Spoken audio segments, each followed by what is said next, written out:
I praise God for this blessed opportunity. Once again, God has given me to join with you all in this evening over there. ఈ సాయంకాలం కూడినటువంటి మిమ్మల్ని అందరినీ చూడడానికి, మీతో సహవాసం చేయడానికి దేవుడు మరి యొక్క అవకాశం ఇచ్చినందుకే దేవునికి మహిమ కలుగును గాక. ఆయనకు స్తోత్రాలు చెల్లిస్తున్నాను. As you all know, this series of studies we are looking into the basic Bible doctrines. Bible అధ్యయనం చేస్తూ ఉన్నటువంటి ఈ దినాలలో మనం బైబిల్ సిద్ధాంతపరమైన విషయాల్ని జ్ఞాపకం చేసుకుంటూ ఉన్నాం.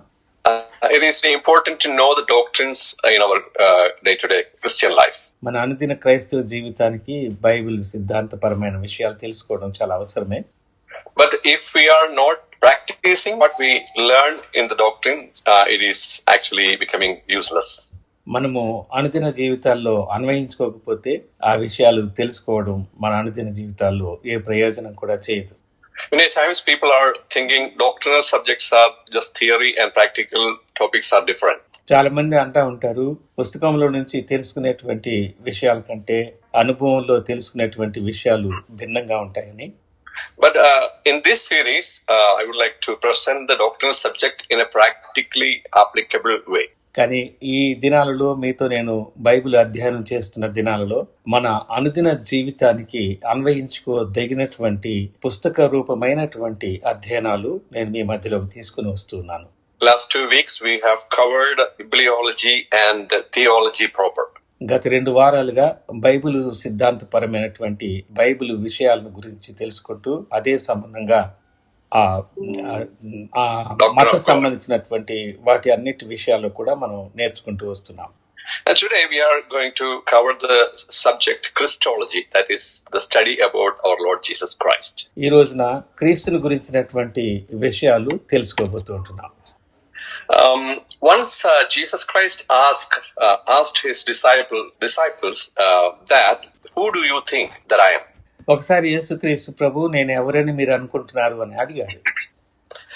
Shall we read Matthew chapter 16 verse 15? మత్తయి సువార్త 16వ అధ్యాయము 15వ వచనం మనం చదువుకున్నామా? మత్తయి సువార్త 16:15. అందుకైనా మీరైతే నేను ఎవడనని చెప్పుకొనుచున్నారని వారిని అడిగాను. Yeah, so it is the question given by our Lord Jesus Christ, who do you think I am? నేను ఎవరని మీరు అనుకుంటున్నారు అనే ప్రశ్నని యేసుక్రీస్తు ప్రభు ద్వారా వారు విన్నారు. And if you read verse 13, he is asking a similar question. 13వ వచనం మీరు చూస్తే దీనికి సంబంధించినటువంటి ప్రశ్నే అక్కడ అడిగినట్టుగా మనం గమనిస్తాం. He is asking, who do people say the Son of Man is? మనిషి కుమారుడు ఎవడని జనులు చెప్పుకొనుచున్నారని ఆయన శిష్యులను అడిగాడు. So if that question is being asked today, what is our answer? అదే ప్రశ్న మనల్ని గనుక ప్రభు అడిగితే మన దగ్గర ఏ జవాబు ఉంది? These days many people, even secular people, are giving good explanation about our Lord Jesus Christ. ఈ దినాల్లో అన్ని మతాలు సమానమనే వాదించేటువంటి ప్రజలందరూ కూడా యేసుక్రీస్తు ప్రభుని తెలుసుకోవడం, ఆయన గురించి తెలుసు, చాలా మంచివాడు అని చెప్పేవాళ్ళు ఉన్నారు. Some people say he is a good teacher. ఆయన మంచి బోధకుడు అని చెప్తుంటారు కొంతమంది. Some people say he is a prophet. ఆయన ఒక ప్రవక్త అని కొంతమంది చెప్తారు. And some others say he is a miracle worker. మరి కొంతమంది అద్భుతాలు చేసేటువంటి వాడు అని ప్రభుని గురించి చెప్తారు. If we ask to some other people, they say he is a religious leader. మరి కొంతమందిని మనం అడిగితే ఆయన మత సంబంధించిన నాయకుడు అని చెప్తారు. Generally people say he is a founder of Christianity. సామాన్యంగా అందరూ ఏం చెప్తారంటే క్రైస్తవ్యానికి ఆయన ప్రారంభకుడు అని చెప్తారు. But we know Jesus is far more than this. మనకు తెలిసిన యేసుక్రీస్తు ప్రభువు అంతకంటే ఇంకా ఎంతో గొప్పవాడు అని. The most important question is, who is Jesus to me? ప్రాముఖ్యమైనటువంటి ప్రశ్న ఏమిటి అంటే యేసుక్రీస్తు నాకేమై ఉన్నాడు అని. So let me ask each one of you this question, who is Jesus to you? మనలో ఉన్నటువంటి వారందరితో పాటు నేను ఒక ప్రశ్న అడగనివ్వండి, యేసుక్రీస్తు మీకు ఏమై ఉన్నాడు? So in Matthew chapter 16 verse 16, when Jesus asked the same question, Simon Peter has given an answer. ఇదే ప్రశ్నని యేసు ప్రభు 16వ వచనంలో కూడా అడిగాడు. పేతురు అక్కడ సమాధానం చెప్తూ ఉన్నాడు. There Peter says, you are the Messiah, the Son of the living God. పేతురు నీవు సజీవుడగు దేవుని కుమారుడు అయిన క్రీస్తు అని చెప్పాడు. So that was a great answer, and Jesus is commenting to that answer that in verse 17, Jesus replied, "Blessed are you, Simon, son of Jonah, for this was not revealed to you by flesh and blood, but by my Father in heaven." యేసు ప్రభు పేతురికి సమాధానం ఇస్తూ, నీవు ధన్యుడవు, పరలోకమందున నా తండ్రి ఈ సంగతి నీకు బయలుపరిచినదే, నరులు నీకు బయలుపరచలేదు అని చెప్పాడు. See, everything in Christianity revolves around the Lord Jesus Christ. క్రైస్తవ్యంలో అన్ని విషయాలు కూడా యేసుక్రీస్తు ప్రభువుని గురించే చెప్తున్నాయి. If we misunderstand Jesus, we misunderstand Christianity. యేసు ప్రభువుని మనం సరిగా అర్థం చేసుకోలేకపోతే క్రైస్తవ్యాన్నే అపార్థం చేసుకుంటాం. Imagine a man trapped in a burning building. ఒక అగ్నిలో కాలిపోతున్నటువంటి భవనంలో ఇబ్బందిలో ఉన్నటువంటి ఒక వ్యక్తి ఉన్నాడు అనుకోండి. And his only need is someone can come inside and rescue him. ఎవరైనా ఒకరు కాలిపోతున్న భవనంలో ఉన్నటువంటి తనను తెగించి వచ్చి అక్కడి నుంచి నన్ను విడిపించాలి అని కోరుకుంటాడు. But people outside may offer advice, encouragement, sympathy and all. అయితే బయట ఉన్నటువంటి ప్రజలు అతని పట్ల సానుభూతి చూపిస్తూ రకరకాల సలహాలు ఇచ్చేవాళ్ళుగా ఉంటారు. But whatever advice they give, that will not help this man from death. బయట ఉన్నటువంటి వాళ్ళు ఇచ్చినటువంటి సలహాల ద్వారా ఆ వ్యక్తికి ఏ విధమైనటువంటి సహాయము జరగదు. Humanity actually is trapped in sin. పాపము ద్వారా సమస్త మానవత్వం కూడా మరలించబడింది. Jesus did not merely come to teach us. యేసుక్రీస్తు ప్రభు సామాన్యంగా మనకు బోధించడానికే రాలేదు, but he came to save us. కానీ మనలను రక్షించడానికి వచ్చాడు. And in Luke chapter 19 verse 10, it says, "The Son of Man has come to seek and save that which was lost." మత్తయి సువార్త 19వ అధ్యాయం 10వ వచనంలో మనం ఏం చూస్తామంటే, నశించిన దానిని వెతికి రక్షించడానికి మనిషి కుమారుడి లోకానికి వచ్చాను అని చూస్తున్నాం. So the question is, who is Jesus? ప్రశ్న ఏమిటంటే యేసుక్రీస్తు ఎవరు? And the first part of that answer is, Jesus is fully God. మొదటి జవాబు, యేసుక్రీస్తు సంపూర్ణమైన దేవుడు. Many people admire Jesus but deny his deity. చాలా మంది యేసుక్రీస్తు ప్రభు యొక్క దైవత్వాన్ని ఒప్పుకోలేకపోతా ఉంటారు. The Bible clearly teaches that Jesus is God. Bible యేసుక్రీస్తు దేవుడు అని స్పష్టంగా తెలియజేస్తూ ఉంది. Shall we read a couple of verses in regards to that? That is John chapter 1 verse 1. యోహాను సువార్త 1వ అధ్యాయము 1వ వచనము, దీనికి సంబంధించి మనం చదువుకుందాం. ఆదియందు వాక్యము దేవుని యొద్ద ఉండెను, వాక్యము దేవుడై ఉండెను. So it is very clearly mentioned here that in the beginning was the Word, and the Word was with God, and Word was God. ఇక్కడ స్పష్టంగా చెప్పిన మాట ఏమిటంటే, ఆదియందు వాక్యము ఉండెను, వాక్యము దేవుని యొద్ద ఉండెను, వాక్యము దేవుడై ఉండెను.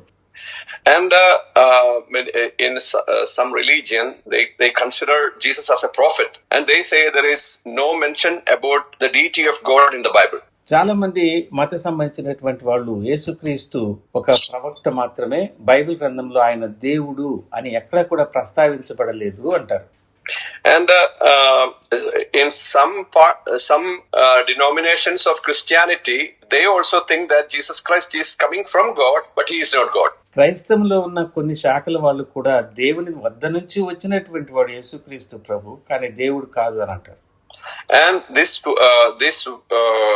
word mentioned here as word is logos. They are thinking that it is just a wisdom. ఇక్కడ వాక్యము దేవుడై ఉండెను అనేటువంటి మాటని మనం చూస్తే అది కేవలము జ్ఞానంగా ఉంది అని వాళ్ళు అనుకుంటారు. But when we come to verse 14, it is clearly mentioned here that the word became flesh and made his dwelling among us.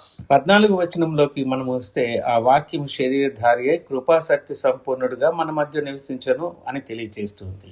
So word mentioned is not just a wisdom or a mouth word, but it is mentioned clearly that Jesus Christ is the word. వాక్యము కేవలము జ్ఞానాన్ని మాత్రమే చూపించటం లేదు, కానీ వాక్యమై ఉన్నటువంటి దేవుడు అని చూపిస్తున్నందువలన స్పష్టంగా యేసుక్రీస్తు దేవుడు అని మనం చెప్పగలుగుతున్నాం. Shall we read a couple of other verses that can prove the deity of Christ? మరికొన్ని యేసుక్రీస్తు ప్రభు నిజంగా దేవుడు అని చెప్పేటువంటి వచనాలు మనం చూద్దామా? John chapter 10 verse 30, it says, I and the Father are one. యోహాను సువార్తలో 10వ అధ్యాయము 30వ వచనంలో నేను తండ్రి ఏకమై ఉన్నాము అని తెలియజేస్తున్నాడు ప్రభు.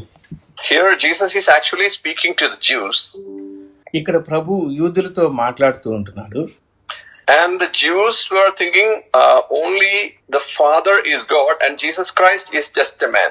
యూదుల యొక్క ఆలోచన ఏమిటంటే కేవలము తండ్రి దేవుడిగా ఉన్నాడు, యేసుక్రీస్తు ప్రభు కాదు, ఆయన కేవలం కుమారుడే అని వాళ్ళ ఉద్దేశం. So looking at their face, Jesus Christ is telling that I and the Father are one. ఆ సందేహాత్మకమైనటువంటి వారి ముఖాలను చూచి యోధులతో నేను తండ్రి ఏకమై ఉన్నాము అని యేసు ప్రభు స్పష్టంగా వారికి చెప్తున్నాడు. And if he is God, he has to prove his past eternity too. ఆయన దేవుడు అయి ఉన్నప్పుడు ఆయన యొక్క గతకాలం ఉన్నటువంటి ఆ నిత్యత్వములో ఉన్నటువంటి పాలుని ఆయన రుజువు చేసుకోవాల్సిన వాడుగా ఉన్నాడు. So the people of that time, some of the people, they thought Jesus Christ just came as a man from his parents and he has some divinely approved character. That was the only thing they thought about Jesus. వారు కేవలము ఒక సామాన్యమైనటువంటి తల్లిదండ్రులు కలిగినటువంటి ఒక మనుషుడిగా ఉంటూ ఉన్నాడు, అయితే దైవ సంబంధించిన మంచి లక్షణాలు కలిగినటువంటి వాడుగా మాత్రమే ఉన్నాడు అని అక్కడున్న ప్రజల యొక్క భావన. In this context, Jesus Christ was speaking in John chapter 8 verses 57 and 58. ఇదే విషయాన్ని గురించి యేసుక్రీస్తు ప్రభు తెలియజేస్తూ యోహాను సువార్త 8వ అధ్యాయము 57-58వ వచనంలో మరింత స్పష్టంగా ఆయన తెలియజేస్తున్న మాటలు మనం గమనిస్తాం. అందుకు యూదులు, నీకింకను 10 సంవత్సరములైనా లేవే, నీవు అబ్రహామును చూచితివా అని అతనితో చెప్పగా, యేసు అబ్రహాము పుట్టక మునిపే నేను ఉన్నానని మీతో నిశ్చయముగా చెప్పుచున్నానెను. So people are angry when he said like that. Very truly I tell you, Jesus answered, before Abraham was born I am. ఈ మాటలు చెప్పినప్పుడు అక్కడ ఉన్నటువంటి ప్రజలు కోపంతో చూచారు. ఆయన అబ్రహాము పుట్టక మునిపే నేను ఉన్నాను అని మీతో నిశ్చయముగా చెప్పుచున్నాను అని మళ్ళీ చెప్పాడు. When we come to the book of Colossians chapter 2, Paul also is mentioning about the deity of Christ. కొలస్సీలకు రాసిన పత్రిక 2వ అధ్యాయంలో అపోస్తలుడైన పౌలు గారు ఇంకా స్పష్టంగా యేసుక్రీస్తు ప్రభు ఎవరై ఉన్నారు అనే విషయాన్ని చెప్పాడు. Shall we read Colossians chapter 2 verse 9? కొలస్సీ పత్రిక 2వ అధ్యాయము 9వ వచనం, ఎలయనగా దేవత్వము యొక్క సర్వపరిపూర్ణత శరీరముగా క్రీస్తునందు నివసించుచున్నది. See, very clearly, as a theological thesis, Paul is mentioning it like this: in Christ, all the fullness of the deity lives bodily in bodily form. వేదాంత శాస్త్రంలో ఇంత స్పష్టంగా ఆయన యందు మీరును సంపూర్ణులై ఉన్నారు అనే మాటని ఆయన దేవత్వం యొక్క సర్వ పరిపూర్ణుడై ఉన్నాడనే విషయం 9వ వచనంలో మనం చూస్తాం. If one person is having all the fullness of deity, that means he is God. ఒకే వ్యక్తి దేవత్వం యొక్క సర్వ పరిపూర్ణత శరీరంలో కనపరిచినప్పుడు ఆయన దేవుడు. The verse we have read in John chapter 1 verse 1, it says, in the beginning was the Word and Word was with God. యోహాను సువార్త 1వ అధ్యాయం 1వ వచనంలో మనం ఏం చదువుకున్నామంటే, ఆదియందు వాక్యము ఉండెను, వాక్యము దేవుని యొద్ద ఉండెను, వాక్యము దేవుడై ఉండెను అని చూస్తున్నాం. There also we see the past eternity of our Lord Jesus Christ. ఈ భాగాల్లో యేసుక్రీస్తు ప్రభువుని గురించినటువంటి భూలోకానికి ఆయన మనిషి కుమారుడుగా రాక ముందు నుంచి ఆయన దేవుడు అని నిరూపించడానికి స్పష్టమైన వచనములుగా గమనిస్తున్నాం. Because the phrase used in the beginning, some people like Jehovah's Witnesses or those people, they are thinking that there's a beginning for this word. ఈ వాక్యమే ప్రారంభంలో ఉండేది అని యేసుక్రీస్తు ప్రభు యొక్క దైవత్వాన్ని ఒప్పుకోనటువంటి యెహోవా సాక్షులు వాళ్ళ మాటలు అలాగే చెప్తూ ఉంటారు. But that verse states that in the beginning was the word. ఆది యందు వాక్యము ఉండేది అనేది ఇక్కడ చెప్పబడినటువంటిదిగా చూస్తాం. It doesn't say in the beginning word was created. ప్రారంభంలో దేవుని వాక్యము సృష్టించబడింది అని ఇక్కడ చెప్పటం లేదు, కానీ ప్రారంభంలోనే ఉన్నటువంటి వాక్యం అనే విషయాన్ని చెప్తూ ఉంది. So if there is a beginning time for the universe, at time this word was already there.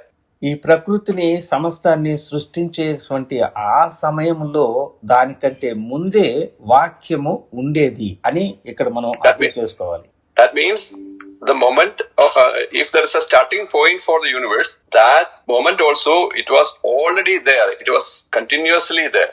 దాని అర్థం ఏంటంటే సృష్టించడానికి ముందే వాక్యము ఉండేది, ఆ ఉన్నటువంటి వాక్యము కొనసాగించబడుతూ ఉండేది అనేది మనం ఇప్పుడు చూస్తున్నాం. So there are several references we can bring to see the deity of Christ. కాబట్టి కొన్ని వచనాలని యేసుక్రీస్తు దేవుడు అని చెప్పడానికి మనము తీసుకొని చెప్పవచ్చు. In the olden days, when there were some disputes about the personality of Jesus Christ, యేసుక్రీస్తు యొక్క వ్యక్తిత్వాన్ని గురించి పాతకాలంలో కొన్ని రకాలైనటువంటి వాద వివాదాలు ఉండేటివి. in those days, some theologians believe in the deity of Christ, but they didn't believe the full humanity of Christ. ఆ దినాల్లో ఉన్న వేదాంత శాస్త్రవేత్తలు యేసుక్రీస్తు ప్రభు యొక్క దైవత్వాన్ని ఒప్పుకునే వాళ్ళే, కానీ ఆయన దేవుడు అని మాత్రం వాళ్ళు నమ్మేవాడు కాదు. And so the appearance of Jesus Christ as believed for those people as just an appearance, not the full humanity. అలాంటి ప్రజలు దేవుని యొక్క దైవత్వాన్ని ధరించుకొని కనబడడానికి వచ్చినటువంటి వానిగా యేసు ప్రభుని చూస్తున్నారు, కానీ ఆయనే దేవుడు అని వాళ్ళు చూడలేకపోతున్నారు. But we know in the Bible it says Jesus was born like us. మనకు తెలిసి ఉన్నట్లుగా వాక్యములో ఉన్నట్లు మన వంటి ఆకారముతోటి ఆయన జన్మించాడు అని మనం ఎరుగుదుము. And he grew like us. మన వల్లే ఆయన పెరిగాడు. And there are many examples that he became tired, he became hungry, he wept, he slept. All those mentions are seen in the Bible. ఆయన నిద్ర వచ్చినట్లుగా, అలసిపోయినట్లుగా, మనలాంటి అనుభవాలు పొందినట్టుగా బైబిల్ గ్రంథంలో అనేక దగ్గర మనము చూడగలం. Shall we read a couple of verses to prove the humanity of Jesus Christ? యేసుక్రీస్తు ప్రభు యొక్క ఆ మానవ జీవితాన్ని గురించి నిర్ధారించే కొన్ని వచనాలు మనం చూడగలం. In Luke chapter 2 verse 52 we see like this. లూకాసు వార్త 2వ అధ్యాయము 52వ వచనంలో ఈ రీతిగా మనము చూడగలము. And Jesus grew in wisdom and stature and in favor with God and man. యేసు జ్ఞానమందును వయస్సునందును దేవుని దయయందును మనుష్యుల దయయందును వర్ధిల్లుచుండెను. So about his childhood, Bible mentioned here. యేసుక్రీస్తు ప్రభు బాలుడిగా ఉన్నటువంటి ఆ సమయాన్ని బైబిల్ గ్రంథము ఇక్కడ తెలియజేస్తూ ఉంది. So his birth, his childhood, his growth, everything is mentioned in the Bible. యేసుక్రీస్తు ప్రభు యొక్క పుట్టుక, ఆయన బాలుడిగా ఉన్నటువంటి సమయము, ఎలాగున ఆయన పెరుగుతున్నాడు, ఆ విషయాలు అన్ని కూడా ఈ భాగంలో ప్రస్తావించబడ్డాయి.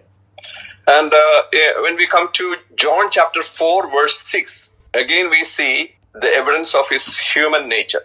యోహాను సువార్త 4వ అధ్యాయము 6వ వచనంలో కూడా మళ్ళీ మనం అక్కడ చూస్తాము మానవునికి కలిగేటువంటి సహజమైనటువంటి విషయాలను గురించి.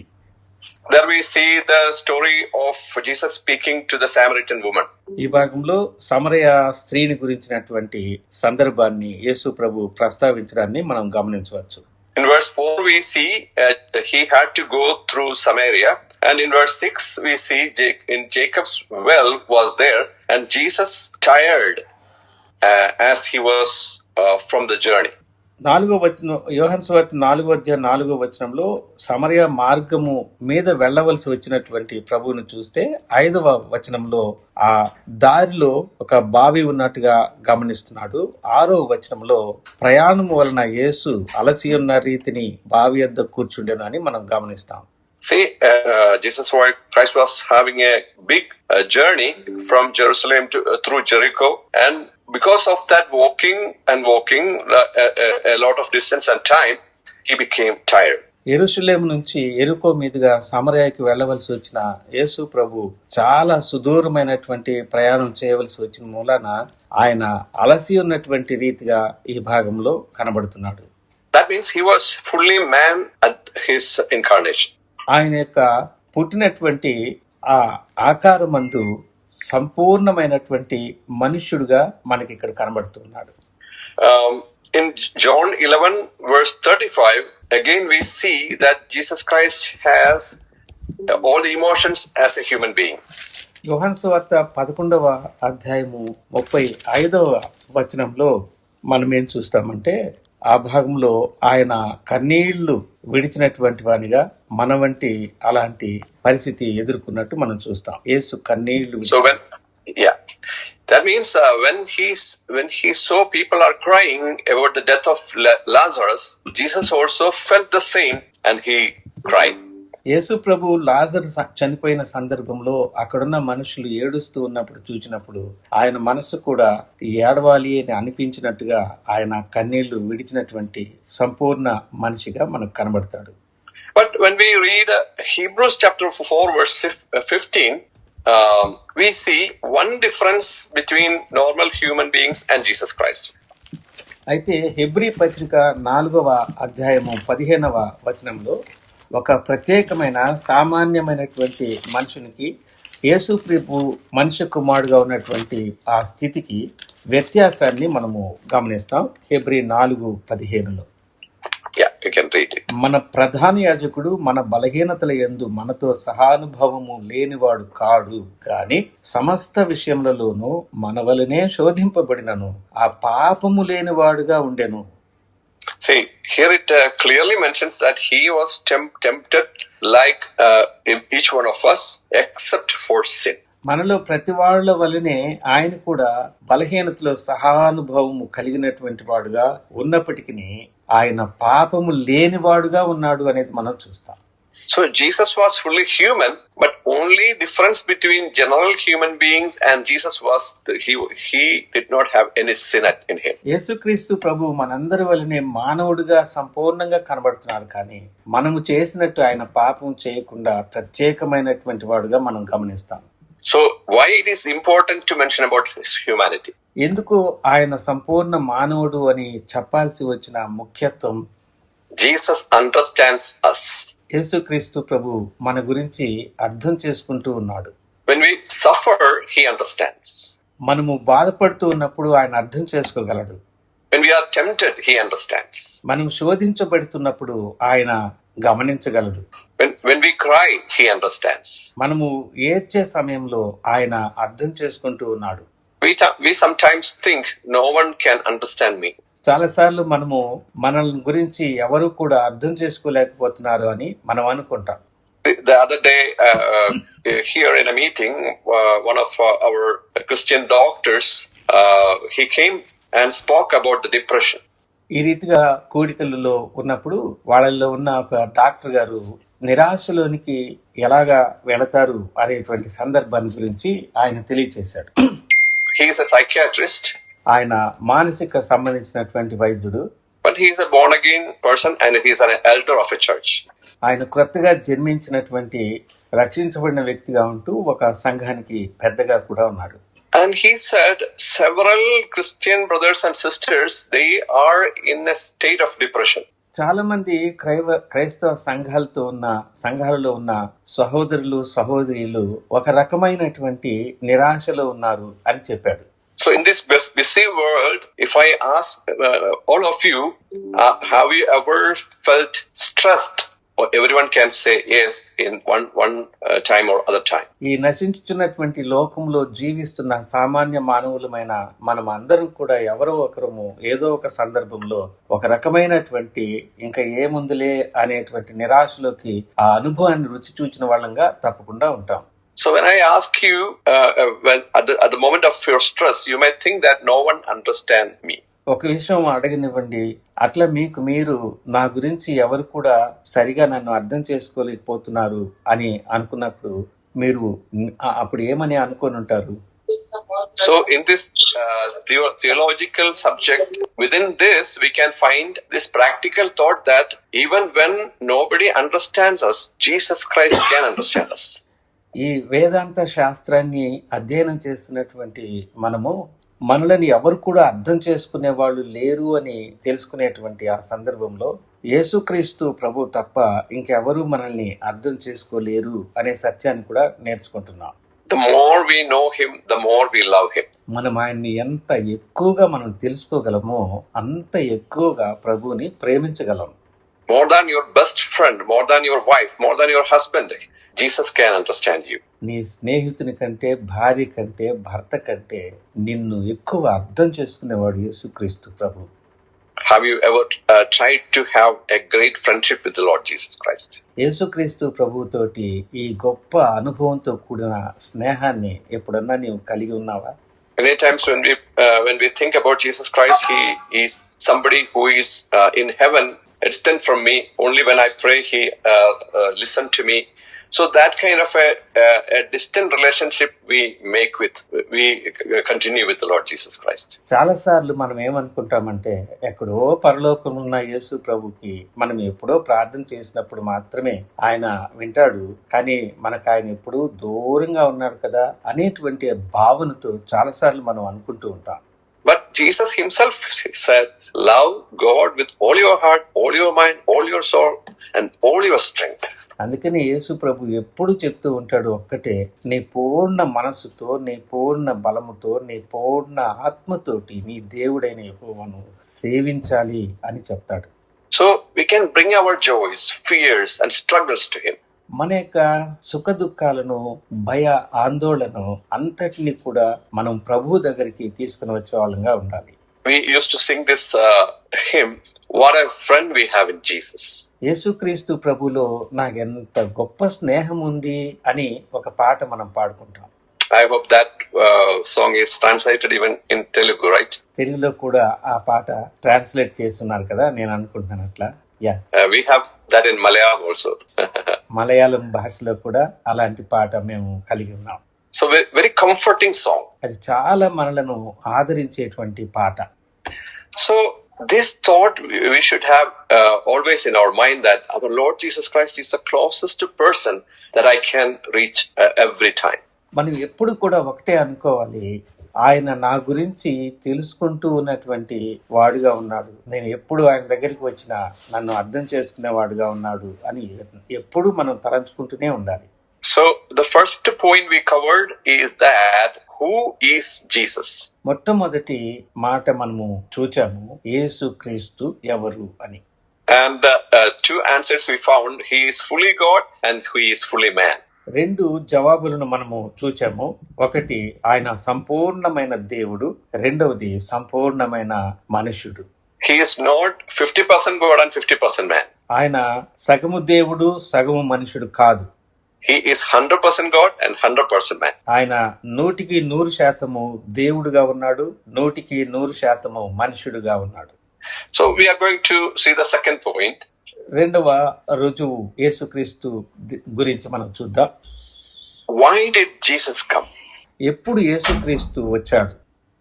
And one of the first answers, the first answer is Jesus came to reveal God. మొదటి జవాబు ఏంటంటే దేవుణ్ణి ప్రత్యక్షపరచడానికి వచ్చాడు అని. Shall we read John chapter 14 verse 9? యోహాను సువార్త 14వ అధ్యాయము 9వ వచనం చదువుతామా? మాకంటే ముందుగా తీస్తే చదవండి, పర్వాలేదు. యోహాను సువార్త 14:9. Okay. ఫిలిప్పు నేను ఇంతకాలము మీ యొద్ద ఉండినను నీవు నన్ను ఎరుగవా, నన్ను చూచిన వాడు తండ్రిని చూచి ఉన్నాడు కనుక తండ్రిని మాకు కనుపరచమని ఎలా చెప్తున్నావు? Yeah. If you want to know what God is like, look at Jesus. దేవుడు ఏమై ఉన్నాడో నీవు చూడాలి అని అనుకుంటే యేసుక్రీస్తు ప్రభుని చూడు. That is what Jesus is answering to Philip. అదే ఫిలిప్పుకి సమాధానం యేసు ప్రభు ఇస్తున్నాడు. He who has seen me has seen the Father. నన్ను ఎవరైతే చూచి ఉన్నారో వారు తండ్రిని చూచి ఉన్నారు అని చెప్తున్నాడు. So his compassion, his kindness, his patience, his holiness, Jesus perfectly reveals God. తండ్రి యొక్క జాలి కలిగిన మనస్సు, పవిత్రత, ఆయన సంపూర్ణత అవన్నీ కూడా పరిపూర్ణంగా యేసు ప్రభు చూపిస్తూ ఉన్నాడు. In Colossians chapter 1 verse 15, Paul is mentioning about Christ that he is the image of the invisible God.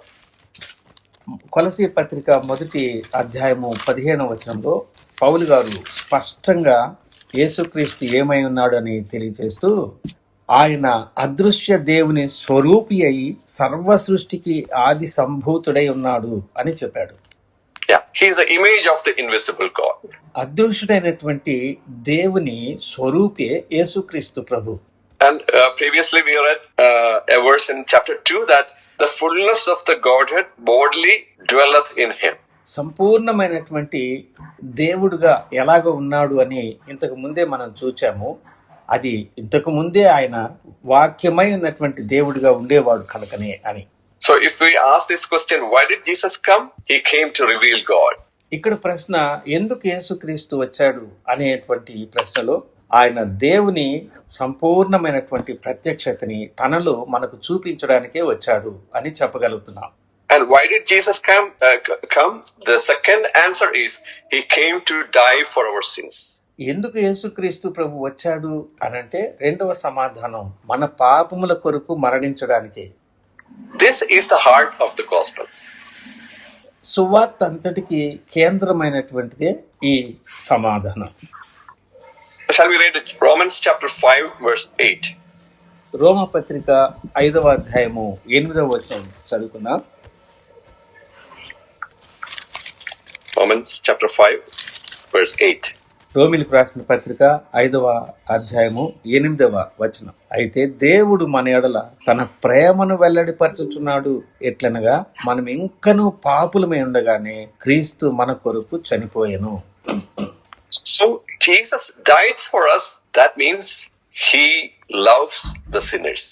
యేసుక్రీస్తు ప్రభు మన కొరకు చనిపోయాడు అంటే దాని అర్థము ఆయన పాపులను ప్రేమించాడు అని. So the great problem we see here is God is holy but we are sinners. ఇక్కడున్న ప్రధానమైన సమస్య ఏమిటంటే దేవుడు పరిశుద్ధుడు, మనము పాపాత్ములము. How can sinners come to a holy God? ఎలాగా పాపులు పరిశుద్ధుడైన దేవుని యొద్దకి రాగలరు? So God loves all of us but he cannot bring the humanity to himself because he is holy and we are sinners. దేవుడు పరిశుద్ధుడైన వాడుగా ఉంటూ మనలను తన యొద్దకు తీసుకుని రాగలడు. కానీ ఆయన ఎందుకు తేలేడు అని అంటే మనము అపవిత్రులంగా ఉన్నాం కనుకనే. Some people, some agnostics and atheists, when they argue against Christianity, they will ask this question. చాలా మంది దేవుడు సులభంగా పాపుల్ని ఆయన దగ్గరికి రానివ్వచ్చు కదా అని వివాదాస్పదమైనటువంటి నైతికతల గురించి మాట్లాడే రకరకాల ప్రజలు అడుగుతూ ఉంటారు. If you say God is loving, why he is sending people to hell? దేవుడు నిజంగా ప్రేమిస్తున్నటువంటి వాడైతే ఎందుకు ఆ నరకాన్ని ఏర్పాటు చేస్తాడు అని అడుగుతారు. If he is so forgiving, why could he forgive? Why can't he forgive everyone? ఆయన క్షమించే దేవుడిగా ఉన్నప్పుడు అందరినీ ఎందుకు క్షమించలేకపోతున్నాడు అని కూడా అడుగుతారు. But if God is a just God, he cannot simply forgive our sins. దేవుడు పరిశుద్ధుడిగా నీతిమంతుడిగా ఉన్నట్టుగా మనం చూస్తున్నప్పుడు ఆయన సామాన్యంగా మనల్ని ఆ పాపాలని క్షమించడానికి వీలు పడదు. ఆయనంత పవిత్రత మనకు లేదు గనక. God wants to save sinners, but God needs to punish our sin. దేవుడు పాపులమైనటువంటి మనలను ప్రేమించేవాడుగా ఉంటున్నాడు. అదే సమయంలో మనలో ఉన్న పాపాన్ని ద్వేషించేవాడు, అది అర్థం చేసుకోవాలి. If we bring a criminal to a judge, and if he is so the judge is so merciful and he wants to release him freely, what we will say? ఒక నేరస్తుడిని మనము కోర్టులో ఉన్న జడ్జి దగ్గరికి తీసుకుని వస్తే ఆయన చాలా కనికరాన్ని చూపించేవాడుగా ఉన్నాడు. కానీ ఆయన ఏది చూస్తాడు? Suppose a criminal came to our house and killed someone so beloved to us, and the case goes to the court, and the judge says, I am so merciful and kind, so I don't want to punish this guy, I want to release him. What do you will say? ఒకవేళ మన ఇంట్లోనే మనకు ప్రేమించేటువంటి వారిని ఒక నేరస్తుడు వచ్చి చంపేస్తే అతని పరిస్థితిని బట్టి అతనిని కోర్టుకి తీసుకుని వెళితే అక్కడ జడ్జి గారు నేను ఈయన్ని కనికరిస్తూ క్షమిస్తాను అని అంటే ఆ పరిస్థితుల్లో నువ్వేం చెప్పగలవు? So we will call him as an unjust judge. అప్పుడు మనము ఆ న్యాయాధిపతిని గురించి ఏం చెప్తామంటే అన్యాయస్తుడైనటువంటి తీర్పరి అని చెప్తాం. So the justice has to be happened in a court. కాబట్టి ఆ కోర్టులో న్యాయము అనేది ఖచ్చితంగా జరగాల్సిందిగా ఉంది. So God is a perfect judge. He cannot simply forgive the sins of a sinner. పాపి యొక్క పాపాలని ఊరికినే దేవుడు క్షమించలేడు. ఎందుకంటే ఆయన పరిశుద్ధుడైనటువంటి దేవుడుగా ఉన్నాడు కనుక, న్యాయవంతుడైన వాడుగా ఉన్నాడు. Someone had to pay the penalty of that sin. ఎవరో ఒకరు అతని పాపం కోసం ఖైదను చెల్లించాల్సిన వాడుగా ఉన్నాడు. So the question is, why did Jesus come? The second answer is, he wanted to take our place to pay the penalty. రెండవ సమాధానము, ఎందుకు యేసుక్రీస్తు ప్రభు వచ్చాడు అనంటే మన పాపాలను రావాల్సినటువంటి ఆ శిక్ష, మన స్థానాన్ని ఆయన తీసుకోవడానికి, అది మన కొరకు చెల్లించడానికి. We all know this verse very clear, very favorably, that in John 3:16 we read, God so loved the world that he gave his only begotten son, that whosoever believeth in him should not perish but have everlasting life. మనందరికీ బాగా తెలిసినటువంటి వచనము యోహాను సువార్త 3:16 దేవుడు లోకమును ఎంతో ప్రేమించెను, కాగా ఆయన తన అద్వితీయ కుమారునిగా పుట్టిన వాని యందు విశ్వాసం ఉంచడం ద్వారా నశించే ప్రతి వారిని ఆయన రక్షిస్తాడనే మాట మనం ఎరుగుదుము. Even though we know this verse very clearly, but if we divide the phrases of that verse, it gives us a great truth about the coming of our Lord Jesus Christ. ఈ మాట సామాన్యంగా మనం అందరము ఎరుగుదాం, కానీ దాన్ని విభజించి గనక ఆలోచన చేసి మనము ధ్యానం చేస్తే ఎందుకు యేసుక్రీస్తు ప్రభు వచ్చాడనేటువంటి దానికి సరైనటువంటి సమాధానం మనం అక్కడ దొరుకుతుంది. There we read, God loved the world. ఈ భాగంలో దేవుడు లోకమును ఎంతో ప్రేమించెను అని చూస్తున్నాం. And the love is described there like this. ఆ ప్రేమ ఈ రీతిగా వివరించబడింది. He wanted anyone to be perished. ప్రతి ఒక్కరు కూడా నశించే వాళ్ళుగా ఉన్నారు అనేది ఆయన చూచాడు. And not only that, he wanted anyone to be perished, but he wanted everyone to have eternal life. ప్రతి ఒక్కరు కూడా నశించిపోతున్నటువంటి వారుగా ఉంటూ అలాగా నశించడము ఆయనకి ఇష్టం లేక వారందరూ కూడా నశించకుండా విడిపించబడాలి అనేది దేవుని యొక్క ఉద్దేశం. So this God is a loving God. He wanted any one of us to be sent to hell, and he wanted everyone to come to heaven. కాబట్టి దేవుడు ప్రేమ కలిగి ఉంటూ ప్రతి ఒక్కరూ నశించిపోతున్నారనేది ఆయన చూచినప్పుడు అలాగా నశించిపోకూడదు, ప్రతి ఒక్కరూ కూడా విడిపించబడాలి, అందుకోసరంగానే ఆయన తన కుమారుని పంపించాడని మనం గమనిస్తాం. So God's justice and love is meeting together. దేవుని యొక్క ఆ న్యాయ తీర్పు అనేది, ప్రేమ అనేది, ఇవి రెండు కూడా ఒక దగ్గర కలుస్తూ ఉన్నట్టుగా ఈ భాగంలో మనం చూస్తాం. That is why God took an action for this. అందుకోసమే ఆయన ఏదైనా కూడా మనిషిని విడిపించడానికి చేయగలడు అనేది ఈ భాగంలో స్పష్టమవుతుంది. What did he do? ఏంటి ఆయన చేసింది? He sent his only begotten son. ఆయన ఏకైక కుమారుని మన కొరకు పంపించాడు. So God sent his son to take the sin of us in his, as he paid the penalty of our sins. కాబట్టి ఆయన ఏకైక కుమారుడు ఈ లోకానికి పంపించబడడం ద్వారా మన పాపానికి రావాల్సిన శిక్ష అంతటిని, ఆ క్రయధనాన్ని ఆ కుమారుడు తీర్చే దానికోసరంగా ఆయన్ని మన కొరకు పంపించాడు. కాబట్టి ఆయన ప్రేమను చూపిస్తున్నాడని మనం చూస్తాం. So Jesus took our place. కాబట్టి యేసుక్రీస్తు ప్రభు మన స్థానాన్ని, ఆ శిక్ష స్థానాన్ని తీసుకున్నాడు. And when Jesus was crucified and died and rose again, he was taking our place to pay the penalty of our sins. యేసుక్రీస్తు ప్రభు సిలువలో శిక్షించబడము, మరణించడము, పునరుద్ధరణ కావడము అనంటే మన పాప శిక్ష కొరకు మనం ఏమైతే కావాలో దానిని, ఆ స్థానాన్ని ఆయన తీసుకుని మన కొరకు ఆ క్రయధనాన్ని చెల్లించాడు అని నిర్ధారణ అవుతుంది. So now no sinners has to go to hell. కాబట్టి ఇప్పుడు ఏ పాపి కూడా నరకానికి వెళ్లాల్సినటువంటి అక్కర లేదు. But one condition mentioned there is like this. కానీ ఒక మాట ఇక్కడ కండిషన్ అనేది చెప్పబడింది ఈ భాగంలో ఈ రీతిగా, Our salvation is unconditional because every conditions was paid by our Lord Jesus Christ. మన రక్షణ అనేది ఏ విధమైనటువంటి పరిమితులు కలిగినటువంటిగా లేదు. మన రక్షణ సంపూర్ణంగా మన క్రయధనాన్ని యేసుక్రీస్తు ప్రభు చెల్లించేశాడు. But one response God wants from us. సరే brother. One response God wants from us. మన వ్యక్తిగతమైనటువంటి ప్రతిస్పందన ఏమై ఉంది అది దేవుడు కోరుకుంటున్నాడు. Those who believe in him shall not perish. ఎవరైతే ఆయన యందు విశ్వాసం ఉంచుతున్నారో వాళ్ళు మాత్రమే నశించరు. So when we read John chapter 3 verse 16, we see everything God has done for our salvation. కాబట్టి యోహాను సువార్త 3:16లో మన యొక్క రక్షణ కొరకు దేవుడు సంపూర్ణంగా ప్రతి విషయాన్ని కూడా ఏర్పాటు చేసి ఉన్నాడు. God loved. దేవుడు ప్రేమించాడు. God wanted no one to be perished. ఎవరు కూడా నశించిపోకూడదు అని తలంచాడు. God wanted everyone to have eternal life. ప్రతి ఒక్కరూ నిత్య జీవాన్ని పొందుకోవాలని దేవుడు తలంచాడు. And God hence sent his son. అందుకే దేవుడు తన కుమారుని పంపించాడు. And Jesus died for us.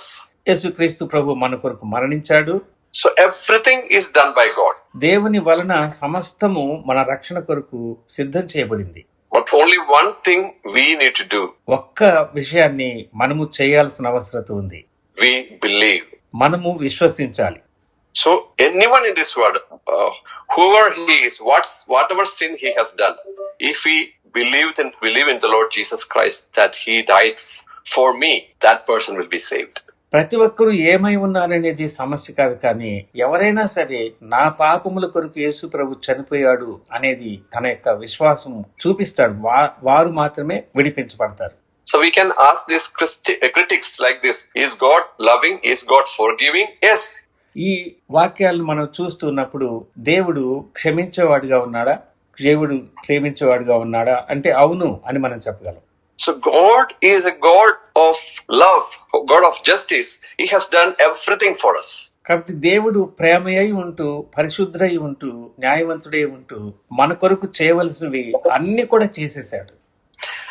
So in Isaiah chapter 53 verse 5 it says, he was wounded for our transgressions. యెషయా గ్రంథం 53వ అధ్యాయము 5వ వచనంలో చూస్తే మన అతిక్రమ క్రియల కొరకు ఆయన గాయపరచబడ్డాడు అనేది మనం గమనిస్తాం. So when Jesus Christ took our part and take our punishment, a particular word is used in theology, that is substitution. యేసుక్రీస్తు ప్రభు మన యొక్క శిక్ష అంతటిని భరించాడు, మన పాప శిక్ష స్థానాన్ని ఆయన తీసుకున్నాడు అనంటే ఈ వేదాంత శాస్త్రంలో ఒకే ఒక పదంతో చెప్పగలిగిందంటే నాకు బదులుగా అనేది. For example, if one of our friends did something wrong and he was supposed to be punished, and if I am telling that instead of him I will take the punishment, that means that is substitution. దానికి ఉపమాన రీతిగా మన స్నేహితుడు ఏదైనా తప్పు చేశాడనుకోండి, అప్పుడు మనం వెళ్ళి ఆ విషయాన్ని నేను చూస్తానండి అని వాళ్ళకి చెప్పామనుకోండి, దానినే నా స్నేహితునికి బదులుగా నేను దాన్ని సరిచేస్తాను అని చెప్పడం బదులుగా. Here Jesus took the punishment we deserved. మన స్థానాన్ని ఆయన తీసుకున్నాడు, మనము భద్రపరచబడ్డాం. Shall we read a couple of verses? కొన్ని వచనాలు మనం చదువుదాం. 1 Peter chapter 2 verse 24. మొదటి పేతురు పత్రిక 2వ అధ్యాయము 24వ వచనం చదువుకున్నా. అదే చదువు. చదువు. మనము పాపముల విషయమై చనిపోయి నీతి విషయమై జీవించినట్లు ఆయన తానే తన శరీరం ముందు మన పాపములను రాణి మీద మోసుకుని ఆయన పొందిన గాయముల చేత మీరు స్వస్థత నొందిరి. మీరు గొర్రెపిల్లల వల్లే దారి తప్పిపోతుంది గాని ఇప్పుడు మీ ఆత్మల కాపరి అధ్యక్షుడైన ఆయన వైపునకు మళ్ళీ ఉన్నారు. He himself bore our sins. ఆయనే మన కొరకు మ్రాను మీద పాపములు మోసుకున్నాడు. And now we have covered two main points. Who is Jesus and what he has done for us. యేసుక్రీస్తు ప్రభు ఎవరు, ఆయన ఏం చేశాడు మన కొరకు అనే రెండు విషయాల్ని మనం నేర్చుకున్నాం. And finally, in a couple of minutes, I would like to say the third point and we'll finish. కొన్ని నిమిషాల్లో ఈ 3వ అంశాన్ని కూడా నేను మీతో పంచుకున్న తర్వాత మనం ముగించుకుందాం. What is Jesus doing today? యేసుక్రీస్తు ప్రభు ఈ రోజు ఏం చేస్తున్నాడు ప్రస్తుతం? In Philippians chapter 2, from verses 9 to 11, it says, Jesus Christ is Lord. యేసుక్రీస్తు ప్రభువుని గురించి ఆయన ఏం చేస్తున్నాడు ఇప్పుడు అనే దాని గురించి ఫిలిప్పీలకు రాసిన పత్రిక 2వ అధ్యాయము 9వ వచనం నుంచి 11వ వచనం వరకు మనము గమనించినట్లయితే, because of the lack of time, I don't want to read it now, but just keep this in mind, Jesus wants to be our Lord. ఈ భాగంలో అంతా వచనాలు చదువుకోవడానికి సమయము ఎక్కువ అవుతుంది కాబట్టి అది నేను చదివించలేకపోతున్నాను. కానీ ప్రభు ఈ భాగంలో మనల్ని ఏమని కోరుకున్నాడంటే ఆయన ప్రభువు అని మనం తెలుసుకోవాలి అని కోరుకుంటున్నాడు. If you are a saved person by our Lord Jesus Christ, God wants us to have the Lordship of Christ in us. మనము యేసుక్రీస్తు ప్రభువుని రక్షకుడిగా అంగీకరించి ఉన్నాము అనే నిర్ధారణ కలిగి గనుక ఉన్నట్లయితే యేసు ప్రభు మన నుంచి కోరుకునేటువంటిది ఏంటి అనంటే మన యొక్క సమస్తమైనటువంటి ప్రవర్తన మీద ఆయన్ని ప్రభువుగా మనము గుర్తించే వాళ్ళంగా ఉండాలి అని. Imagine there's a throne in our heart to rule ourselves. Who is in the throne? మన యొక్క హృదయంలో ఉన్నటువంటి మన సొంత నాయకత్వము మనల్ని నడిపిస్తున్నట్లయితే ఎవరు మనకు ప్రభువుగా ఉంటారు? Many times we are ruled by our own self. మనకు మనమే అన్ని నిర్ణయాలు తీసుకొని మన జీవితాన్ని కొనసాగించే వాళ్ళంగా చాలా సార్లు ఉంటాం.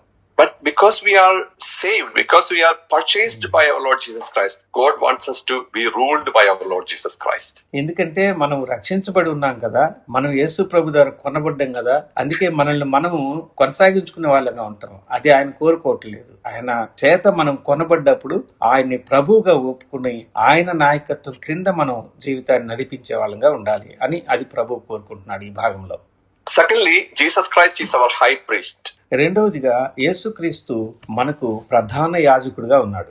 And he is there in heaven to be for us. యేసుక్రీస్తు ప్రభువు పరలోకంలో ఉన్నాడు మన కోసము.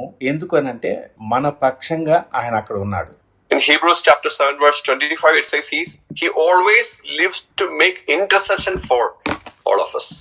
హెబ్రీ పత్రిక 7వ అధ్యాయము 23వ అధ్యాయం 25వ వచనాల్లో ఆయన మన కొరకు తండ్రి కుడిపార్శ్వన విజ్ఞాపన చేస్తున్నటువంటి వాడుగా ఉన్నాడు అనేటువంటి మాటల్ని ఆ భాగంలో మనము గమనిస్తాం.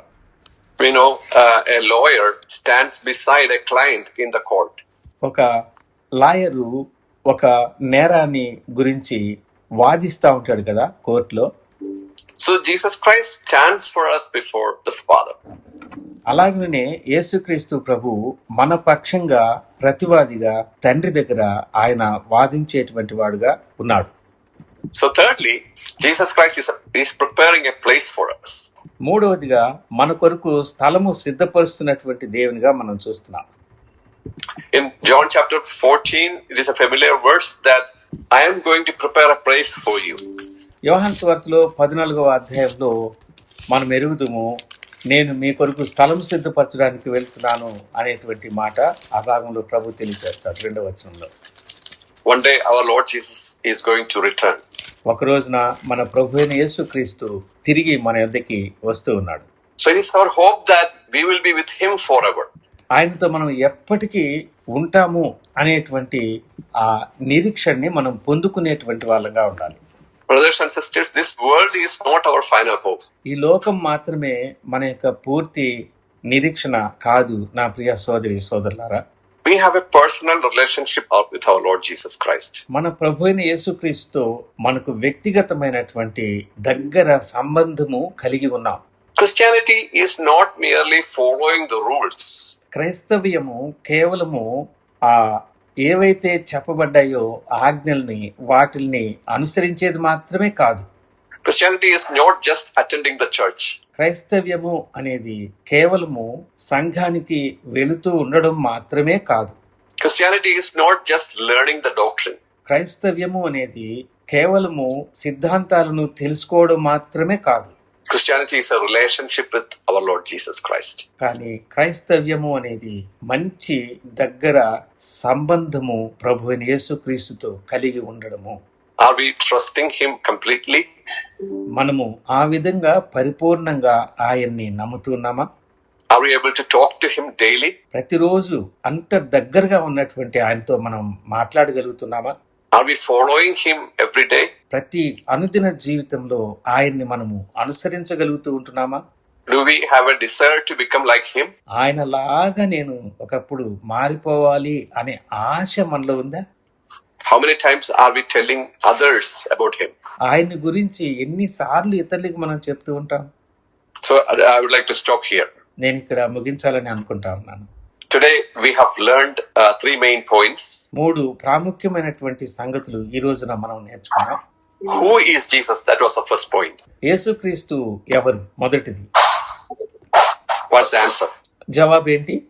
100% God, 100% man. 100% దేవుడు, 100% మనుషుడు. And second point was why Jesus came.